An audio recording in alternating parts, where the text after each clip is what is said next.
सुप्रभातम विद्यार्थियों। स्वप्नो वासव दत्तम नाटक के अंतर्गत हम लोग पूर्व कक्षा में तीसरे अंक तक अध्ययन कर चुके हैं।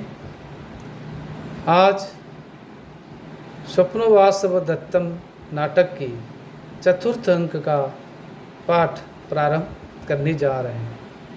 प्रसंग ये है विद्यार्थियों कि पद्मावती के साथ राजा उदयन का रिश्ता तय हो चुका है, उनकी सगाई भी हो चुकी है।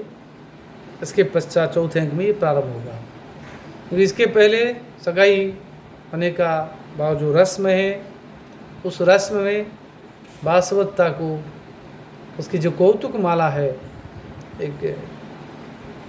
उसको गूंथने के लिए जिम्मेदारी दी गई थी, और उसको गूंथने के पश्चात वो बड़ी दुखी हो रही है वासवदत्ता, क्योंकि वो बार बार मन में कह रही है कि आर्यपुत्र नाम परक यह समृद्धा, आर्यपुत्र राजा उदयन वो पद्मावती के हो गए, अब मेरे नहीं रहे। इस प्रकार वो अपने आप को दिलासा दिलाने के लिए फिर विश्राम करने के लिए चली जाती है।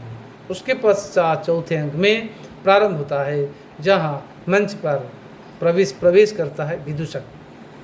विदूषक राजा उदयन का जो खास लंगोटिया दोस्त होता है और हंसी मजाक करता है, हास्य विनोदन परक जो पात्र है वह है, उसका नाम है बसंतक। विदूषक प्रवेश करते हुए सहर्षम बड़ी प्रसन्नता के साथ, बड़ी खुशी के साथ कहता है, अपने आप खुद ही कहता है, भो दृष्ट्या तत्र भवतः वत्सराजस्य अभिप्रेत विवाह मंगल रमणीय काल दुष्ट।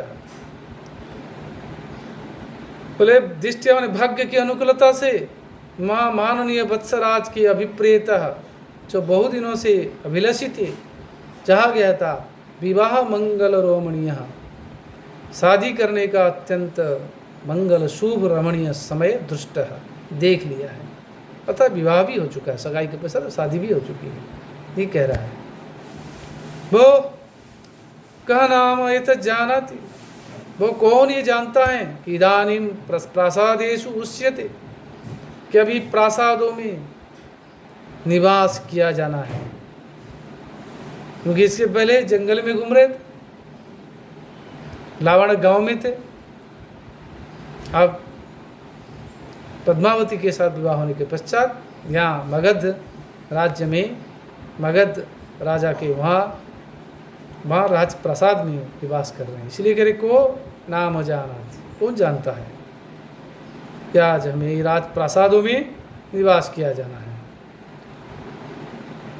और आगे कह रहा है, भो कह नाम एतत् जानाति, नहीं इसके पहले भो कह नाम एतत् जानाति, कौन ही जानता है, तादृशे वयम अनर्थ सलिलावर्ते प्रक्षिप्ता पुनः उन्मंक्ष्याम इति। उस प्रकार के हम अनर्थ सलिलावर्ती, अनर्थ रूपी, अनिष्ट रूपी, विपत्ति रूपी जल रूपी भौरे में पतित होकर पुनः फिर उन्मंक्ष्याम, फिर उससे उबर आएंगे, फिर उससे बाहर आ जाएंगे। जैसे कि उस विपत्ति रूपी जल भौरा कौन सा, हमारे राज्य छिन गया और हम निर्वासित हो गए, जंगल में जाकर लावण गांव में हम निवास कर रहे थे, फिर उससे हम ऊपर आ गए, उबर आ गए। क्यों न, यहाँ मगध राज्य में आ गए। इदानीम प्रासादेषु उच्यते, अभी इस प्रासाद में निवास किया जा रहा है। अंतःपुर दीर्घिकासु स्नायते, अंतःपुर के दीर्घिकाओं में, जलाशयों में, कृत्रिम जलाशयों में, सरोवरों में स्नान करना हो रहा है, स्नान किया जा रहा है। और प्रकृति मधुर सुकुमाराणि सुकुमाराणि मोदक खाद्यानि खाद्यन्ते, प्रकृत्या मधुराणी सुकुमाराणी च, स्वभाव से जो मधुर है, मीठे हैं और कोमल हैं, अति मुलायम हैं, ऐसे मोदक लड्डू के खाद्य भोजन खाद्यन्ते भुज्यन्ते खाए जा रहे हैं। इति बिल्कुल ऐसा कह सकते हैं। अनप्सर संवासः, अनप्सर संवासः उत्तर कुरुवासः मया अनुभूयते। बस इतना ही कह सकते हैं, केवल जहाँ ऐसा प्रतीत हो रहा है कि अनप्सर वास माने अप्सराओं का सहवास नहीं है, उससे रहित स्वर्ग के आनंद का अनुभव किया जा रहा है। उत्तर कुरुवासः, ना स्वर्ग का अनुभव हो रहा है, केवल स्वर्ग में अप्सराएं होती है, यहाँ अप्सराएं नहीं है, अप्सरा रहित बाकी सब चीज़ें हमें यहाँ प्राप्त हो रही है। एकः खलु महान दोषः, लेकिन इस प्रकार भोग विलास सुख के प्राचुर्य में एक दोष है, एक कमी है। क्या है? न मम आहारः सुष्ठुः न परिणमति। मैं जो भोजन करता हूँ वो अच्छी तरह पचता ही नहीं। क्यों? और सुप्रच्छदनायाम शय्यायाम निद्राम न लगे। और अच्छी तरह चद्दर बिछाए गए हैं, बिस्तर डाले गए हैं, ऐसे बिस्तर पर नींद को भी प्राप्त नहीं कर पा रहा हूँ। यथा बात सुनितम अभितैव वर्तते इति पश्यामि। मुझे लग रहा है बात सुनिते कि खून और वायु एक बात रोग से मैं ग्रसित हो गया हूँ, ऐसे मुझे लग रहा है। भो सुखम न आमय परिभूतम अकल्यवर्तम च। हाय, जो सभी सांसारिक सुखों का उपभोग करना हुआ भी सुखी नहीं माना जाता।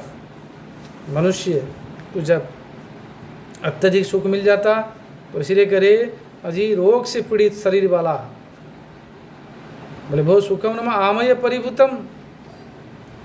आमय अर्थात रोग से पीड़ित शरीर वाला, एवं जिसे अकल्यवर्तम, जिसे कलेवा प्रातःकालीन भोजन नहीं मिलता हो, वो मनुष्य सभी सांसारिक सुखों का उपभोग करता हुआ भी सुखी नहीं माना जाता।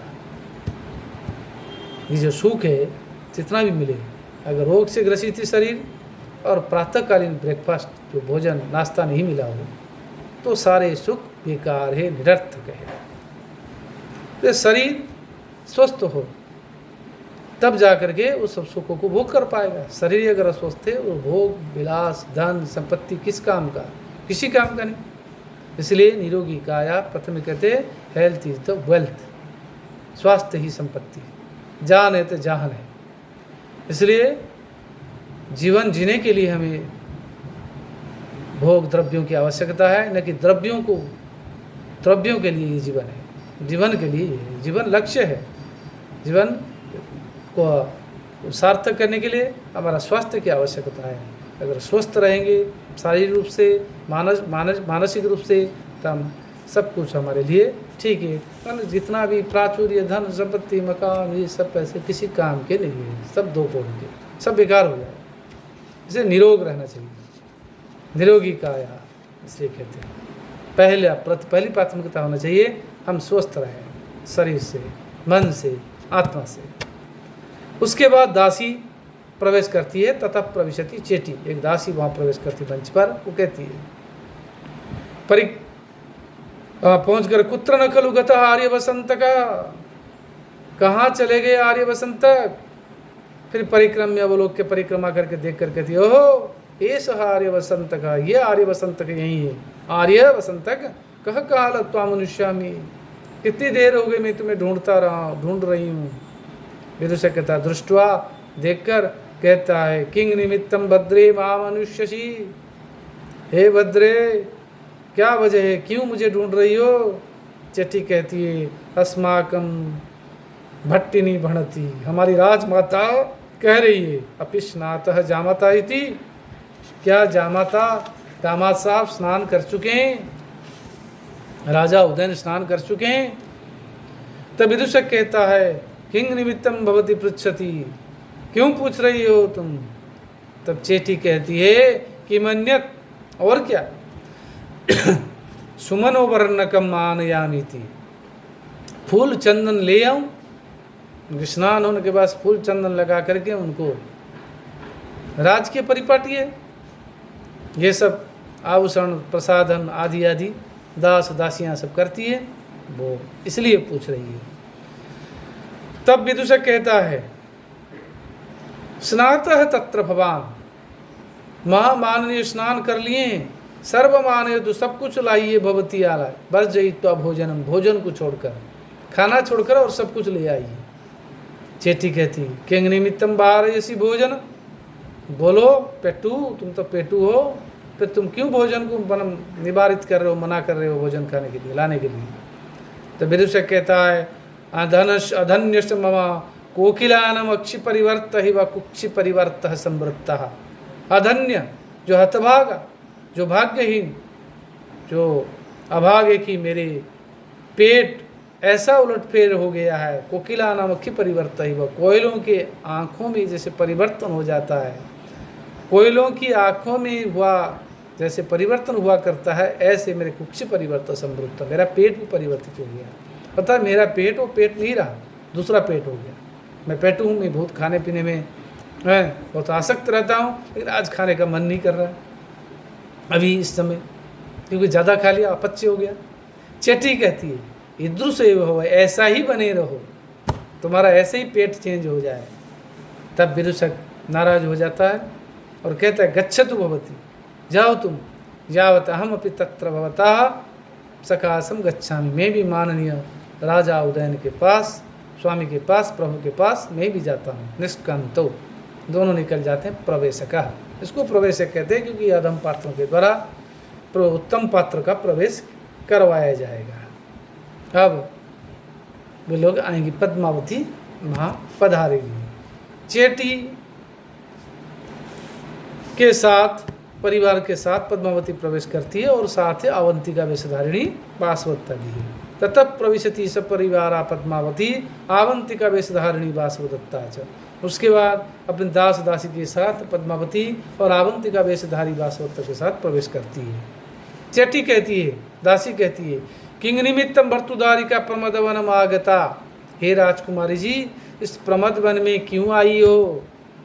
तब पद्मावती कहती, हला ते तावत शेफालिका गुलमका पश्यामी कुसुमिता वान वाइत। सखी मैं अभी देख रही हूँ कि वो हार श्रृंगार के जो गुच्छे हैं, फूले हैं अथवा नहीं फूले हैं, हार श्रृंगार लगा रखा होगा तो उसको देखने आई है। चेटी कहती है, भर्तुदारी के ते कुसुमिता नाम प्रबालांतरित ही व मौक्तिक लंबक ही आचिता कुसुमी। राजकुमारी जी वे तो खिल गए हैं, तथा खिलकर फूलों से इस तरह ढक गए हैं जैसे कि मूंगों से खचित मोती की लड़ियाँ ढक जाए। इतनी सुंदरता, इतनी रमणीयता आ गई उन पुष्पों के गुच्छों में, जिसके हार श्रृंगार के फूलों में। बताओ क्या करना। तब पद्मावती कहती, हला यदि एवं किमिदानीं विलंब से, यदि ऐसा है तो क्यों विलंब कर रही हो।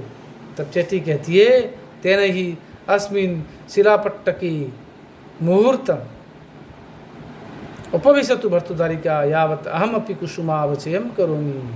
तो आप इस शिलापट्टक पर थोड़ी देर बैठ जाइए, मैं थोड़ी देर में क्या करूं ना राजकुमारी जी, मैं उन फूलों को तोड़कर ले आती हूँ। तब पद्मावती कहती है, आर्ये किमत्रोपविशाव, क्या हम यहीं बैठेंगे। वासवदत्ता से कहती है आवंतिका वेशधारी वासवदत्ता, क्या हम यहाँ बैठ जाएं।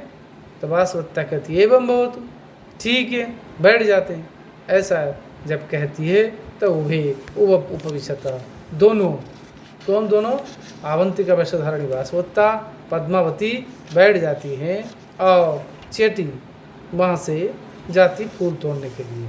तथा कृत्वा, ऐसा कह वह कहती है, पश्यतु पश्यतु भर्तुदारिका अर्ध मनशिला पट्टिकेरिव शेफालिका कुसुम ही पुरीतम में अंजलि। वो फूल तोड़ के ले आती है, तो देखो देखो राजकुमारी जी, आधे भाग में मेंसिल के गेरुए के टुकड़ों की भांति हर श्रृंगार की फूलों से मेरी अंजलि कैसी भर गई है। मेरी हथेली पर मैंने जो फूल तोड़ कर लाई हूँ, तो देखिए कितना सुंदर लग रहा है, क्योंकि हार श्रृंगार के फूल जो सफ़ेद सफ़ेद होते, पीछे के जो डंठल उसका होता है, जो वृंत कहते हैं, वो केसरिया रंग का होता है, अत्यंत सुंदर है। इसलिए वो कह रहे हैं कि अर्धमनशिला पट्टकैरिव शेफालिका कुसुम। शेफालिका फूलों से ऐसे फूल गई जैसे अर्धमग्न पिटा हुआ मेनसिल जो होती है, एक प्रकार के धातु का द्रव्य है मेंसिल, तो गेरू रंग का होता है, टुकड़ों की तरह ये फूल होते हैं, तो ये बड़े सुंदर लग रहे हैं। पद्मावती दृष्टवा देखकर कहती है, ओहो विचित्रता कुसुमान, ओहो पुष्पों की कितनी रमणीयता, सुंदरता, पश्यतु पश्यतु आर्या, देखिए देखिए आर्या। अवंतिका से कह रही है, तो वासवदत्ता कहती है ओह दर्शनीयता कुसुमान, वास्तव में ये अत्यंत रमणीय है, ये फूल है। चेटी कहती है भर्तृहरि के किम भूयः अवचेष्यामि, क्या और भी तोड़ लाऊं? तो पद्मावती कहती हला माँ महाभूय अवचित्य, नहीं नहीं नहीं ज़्यादा मत तोड़ो। तब वासवदत्ता पूछ बैठती हला किम निमित्तम वारयसी, ऐसा की क्यों रोक रही हो और तोड़ने के लिए? तब पद्मावती कहती आर्यपुत्र यह आगत्य इमाम कुसुम समृद्धिम दृष्ट्वा सम्मानिता भवि। आर्यपुत्र राजा उदयन यहाँ आकर इन फूलों की समृद्धि को देखेंगे और वो उनको सम्मान प्राप्त होगा, मेरा सम्मान प्राप्त होगा, वो सम्मानित होंगे कि मेरे लिए पद्मावती ने इतना अच्छा यहाँ अच्छी व्यवस्था कर रखी है, फूलों की क्यारी बना दी। तब वासवदत्ता कहती है,